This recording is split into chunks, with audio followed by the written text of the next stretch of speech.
Good morning, everybody. Bit of an eclectic mix of articles for you today. They are interesting to me, and some of you might not know too much about uh, football, or as the Americans call it, soccer, but it is the world game. And there was a really good game last night that I watched in the Europa League. Unfortunately, it was West Ham United versus Genk from Belgium. And I'm afraid, Jerome, I hope you're not a Genk supporter because the game finished 3-0 to West Ham United. And the last goal was scored by Jarrod Bowen. Now, for 7 years, I was a season ticket holder at Hereford United. And I found this article about Jarrod Bowen. Here he is. He's the guy that scored the third goal. There he is now, and there's him when he started playing for Hereford United at Edgar Street. As I say, I was a season ticket holder there for 7 years.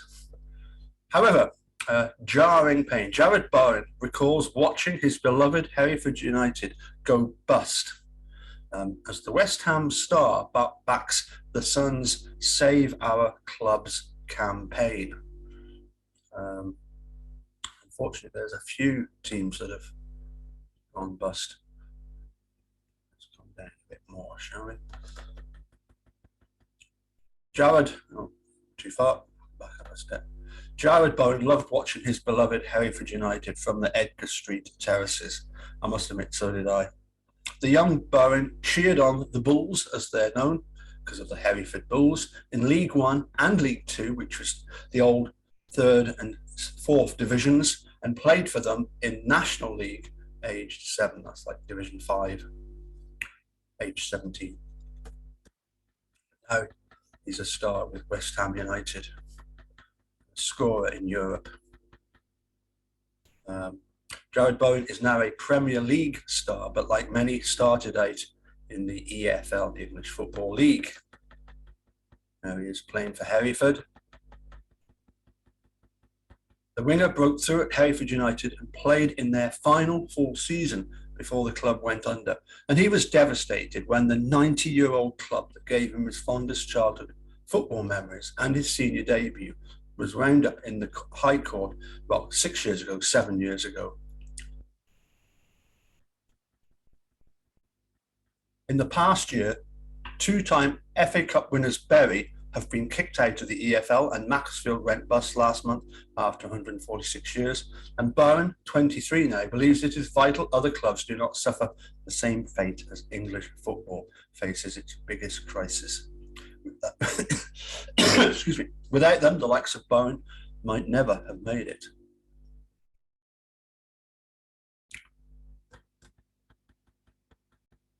The West Ham winger told the Sun Sport, "It was a grim time. It wasn't nice to see, especially as it was my hometown team. And I'm sure it's the same feeling for Bury and Macclesfield fans. They weren't massive clubs, but had strong connections with their towns and had many loyal fans who were diehards. It's hard to accept." Bowen became an Edgar Street regular age 12, but remembers watching them even younger. At 10, he went to cheer the Bulls with his Leominster Miners teammates. The moment was captured by club photographer Stephen Niblett in December 2006, when the club were in League Two. there's the young Jarrod Bowen. Brilliant picture. Age 10. And look at all the other lads there.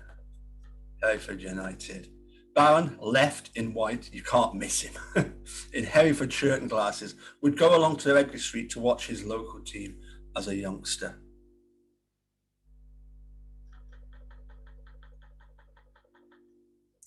Bowen, wearing a pair of glasses, is on the Meadow End terrace, clad in the Hereford home shirt with his arms aloft. The Hammers ace, that's the West Ham, because he plays for them now, said, "From high school age, there were a few of us that would go after school on a Tuesday when it was £1 to get in. There was a guy that was older who took us over.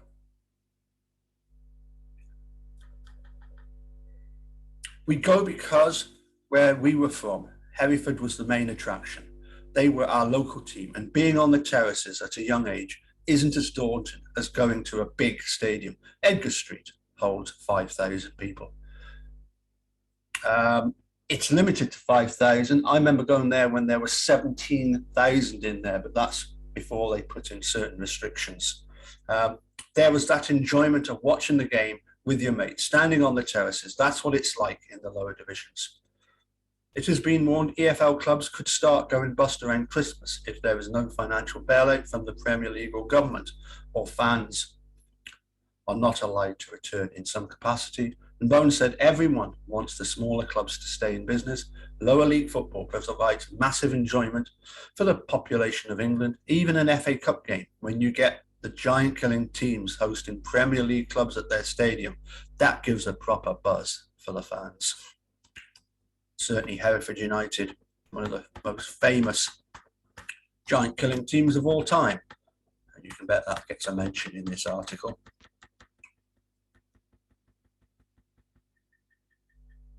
Bowen had an unsuccessful trial at Cardiff before signing for Hereford.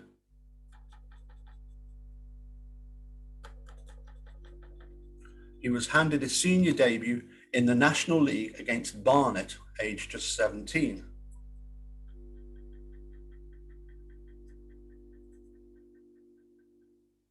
The wide man was living at home with his parents, but saw many teammates struggle financially due to the club's plight.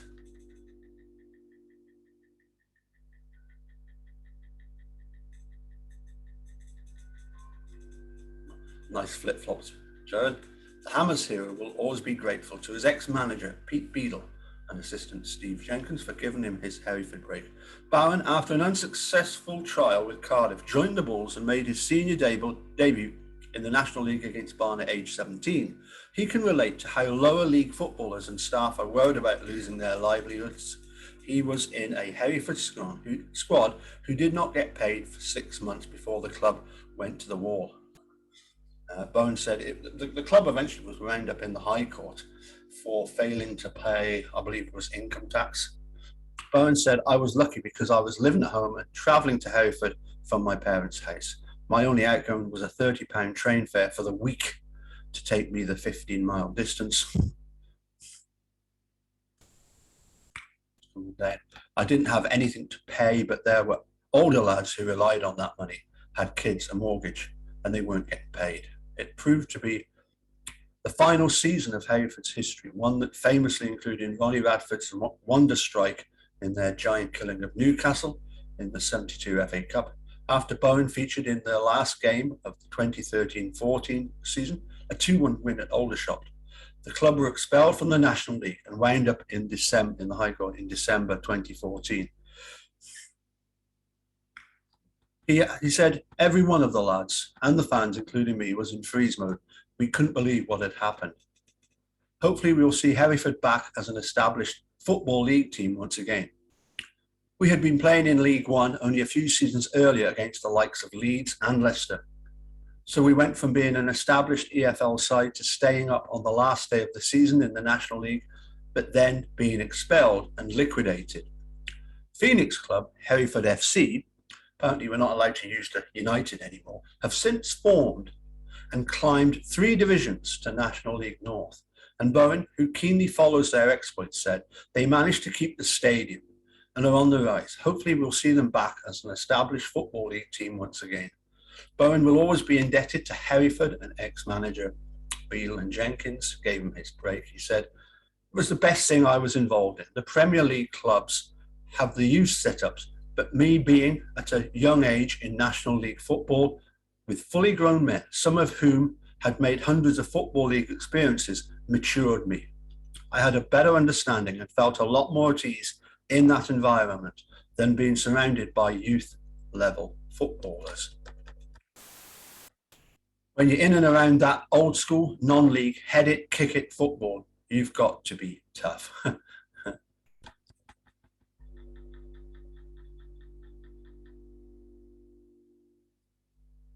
Mm. Learn to toughen up. But you'd have to. He's desperate to see Hereford establish himself. Having that experience definitely helped me when I made the transition to Hull. He went to Hull. Bone spent 5 years at the KCOM Stadium and was a regular in the team for 2.5 seasons, scoring a staggering 52 goals in 112 league starts as the winger. And he said, when we got into the Premier League, I wanted to go on loan to get game time for my development, but they wanted me to stay. That was frustrating on one hand, but on the other, training with Premier League players who had massive experience and were internationals helped me. When we got relegated, I had 2.5 seasons playing in the Championship and loved every minute of it. Playing games, that's exactly what I needed. Jumped a bit there.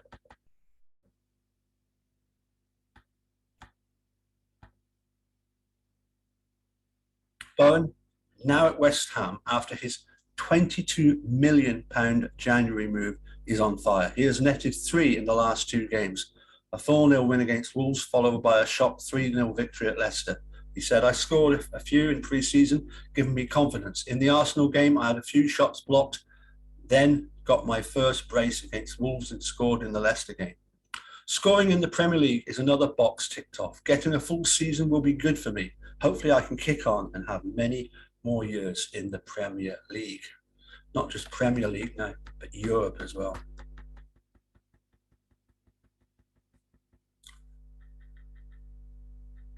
There he is in his West Ham shirt. Scoring the 3rd goal against Leicester.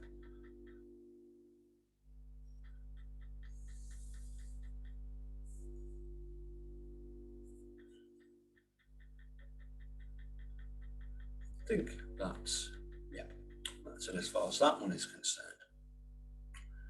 So, just a really nice story about a footballer coming from, seeing him age 10, progressing through the ranks and doing so well that he actually scored the 3rd goal in the televised European game against Genk. Sorry, Jerome, Belgian team Genk. So that's article number 1 that I wanted to share with you. Article number 2.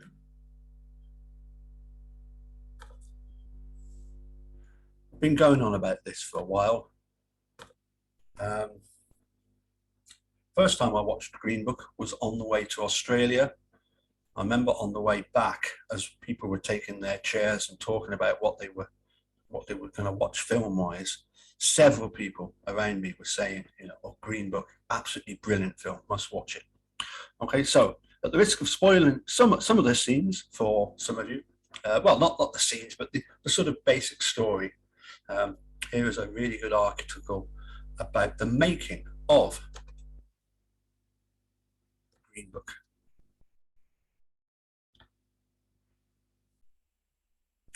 How Green Book's screenwriter was inspired to write the movie.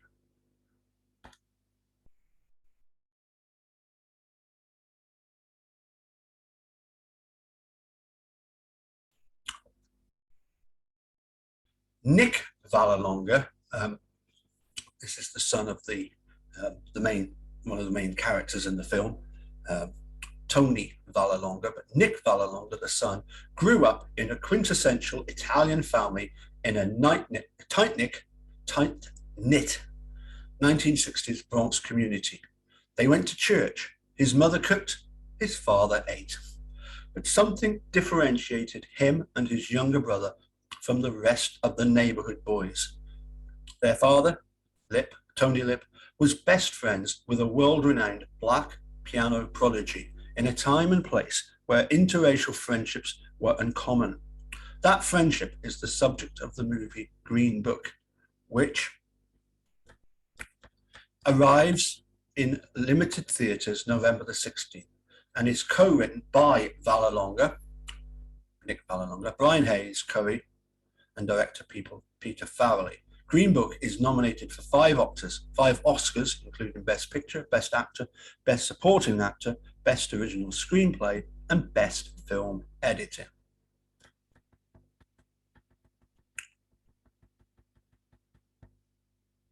Vallelonga's father, Frank Anthony Vallelonga, compassionately called Tony Lip for his ability to talk his way out of anything, really did meet pianist Don Shirley, played by Moonlight's Oscar-winning Mahershala Ali, through his work as a bouncer at the Copacabana nightclub in New York City.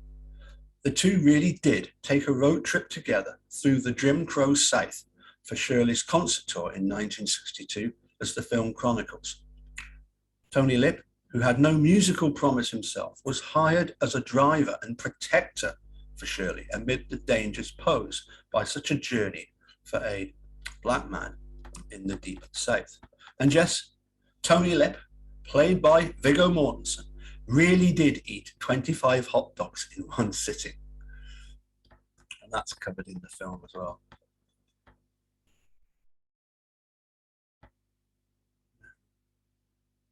Let's just close that a moment. Stop share. Let's see if I can get that to work again. We've just had a pop-up. Let's see if we can get that back up. Bear with me one moment.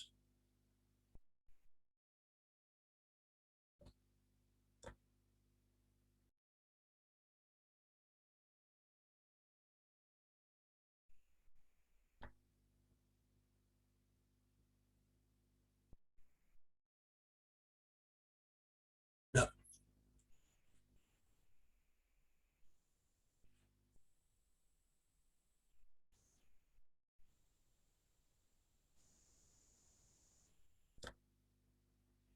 No, that would seem as if I'm getting a message keep coming up, advertising for the magazine. So although I can read it fine on my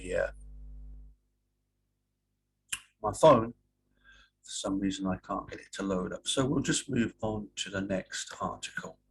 I will leave the link to everything down below, and you check out more of the Green Book review. Here is, let's do this. There shouldn't be a problem with this particular website.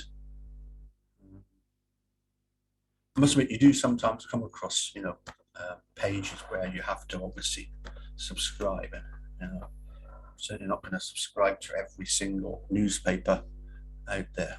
Hopefully that's come up for you now, though.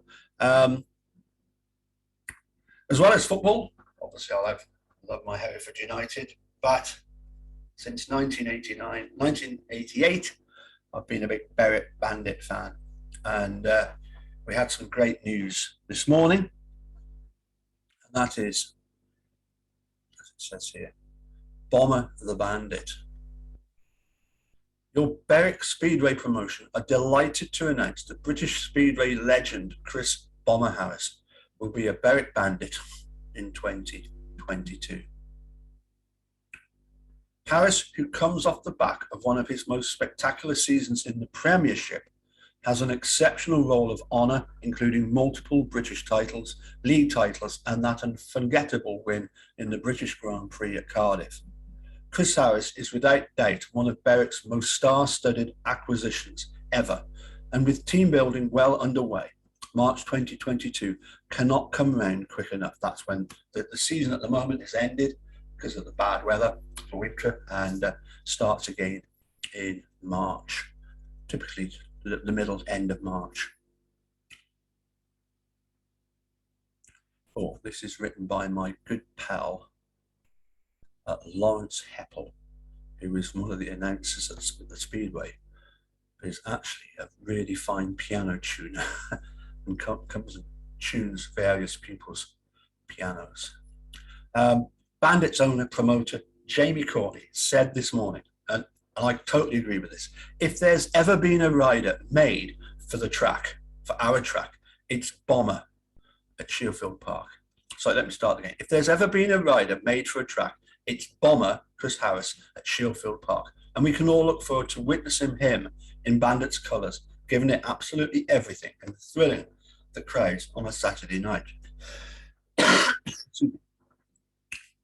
2021 was a tough season on the track, injury-wise for the Bandits, but we were delighted to just get back to our Saturday night Speedway experience after a non-existent 2020 league campaign for everyone. Team building is coming together nicely, and on behalf of my brother Scott Courtney, Flinty, Gary Flint and Stevie Jews, we are all working hard behind the scenes, as always, to give the fans, sponsors and the team the best chance of success and a club to be proud of for the upcoming season. Welcoming Bomber on board is a proud moment, and I'm sure the fans will be delighted with the news. Absolutely delighted. Berwick Bandits have one of their youngsters, Leon Flint, 18, has started riding for the Berwick Bandits when he was 16. He's almost, I think he's now the second top rider in the averages. But having somebody of the experience of Chris Harris in the pits and in the team and on the track will surely only do good for the development of Leon Flint and Kyle Bickley. Hopefully Kyle will be back for a second year because he did exceptionally well. In fact, all the team did very well. Every year the team has to, just stop this a minute.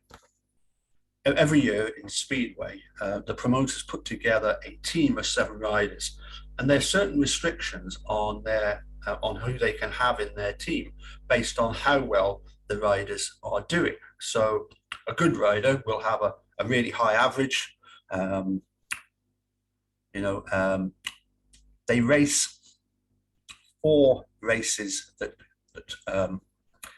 count towards the averages. So the potential is that 4 races, 3 points per race. The potential is that if somebody went the whole season unbeaten, they would have a 12-point average. That's virtually impossible. The norm for a really high average would be 9 or 10. I'm not too sure what Chris Harris comes in on, but we lost Aaron Summers, our Australian, from Adelaide to retirement. Luckily, that's all it is. He's retired. So having Chris Bomber Harris come in after the season he's had this year, that looks really, really good for us. So yeah, exciting times. I was going through some old photographs. Share this with you. I couldn't believe this.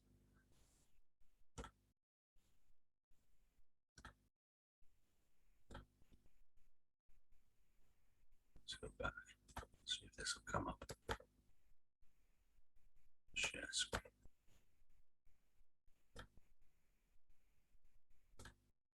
This was a message I saved.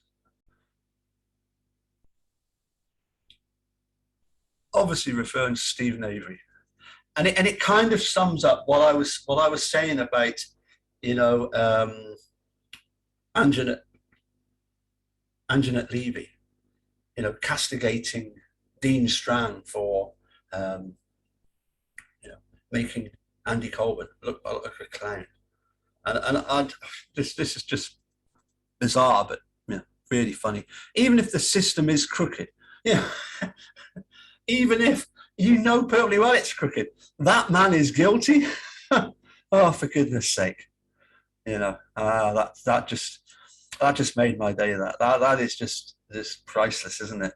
Even if the system is crooked, that man is guilty. Oh, okay. So as I say, a bit of a mix today, but we'll get back to the serious stuff on Sunday with Pete. And I would also point out, and I want to discuss with Pete when I see him next, I have a lot of comments about the the cruelty of the legal system, particularly N64 controller.